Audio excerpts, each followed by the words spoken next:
Hi, have you ever thought about buying a safe, or do you own a safe? Well, this isn't an advert for safes. Don't worry, it's one of my where there's a will, there's a way posts. But I wanted to buy a safe, and I had no idea, as a blind person, how complex this process would be. So I just walked into the safe shop and said, "What have you got?" And the first few safes the guy showed me had completely flat screens where you entered in the numbers. There were no buttons, there were no dots, there was nothing. Like those nasty Albert terminals that they have now for EFTPOS in some stores. And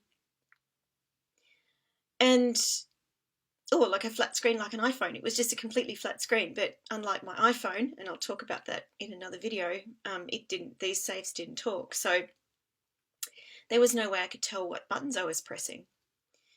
Then you had your other safes with these combination locks, kind of a bit like suitcase locks. You turned these little dials, and again, I couldn't tell where the numbers were because there were no marks on the dial, and there was no beginning and end. You just kept turning and turning, and just kept going round and round and round. And then there were the ones which fascinated me most of all, which were the ones with the big wheels on them, so many turns to the left and so many turns to the right. But then I thought, oh, you have to stop at a different place on each turn. So it was quite a job finding one that I could actually open and close. But then eventually I did. And these had a keypad with numbers on them, but they were raised buttons. So I was able to press on those, and they would beep every time I pressed them. So I knew I'd press the right button, or press the button hard enough. But the thing that did my head in a bit was I'm so used to the normal numeric keypad with 1, 2, 3, 4, 5, 6, 7, 8, 9, and I just can put my middle finger on the 5 and I can just move my other fingers around. Sorry, I hope that's kind of making sense, me making weird hand gestures here.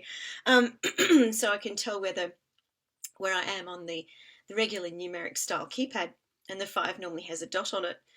But the safe I ended up buying, or none of the safes I looked at had numeric keypads. What they had was 1, 2, 3, 4 on the top row, 5, 6, 7, 8 on the bottom row, 9 on the next row, 9, 0, star and hash on the bottom row. So that kind of does my head in every time I have to sit there and go, oh no, it's not 1, 2, 3. So, but I eventually did get a safe. But the whole point of this video was to say that something which would be quite a simple process for a sighted person, let's just go in and buy a safe, let's just pick one, that one will do, is not necessarily as simple as it could be for a blind person. Okay, thank you. I hope you enjoyed this post.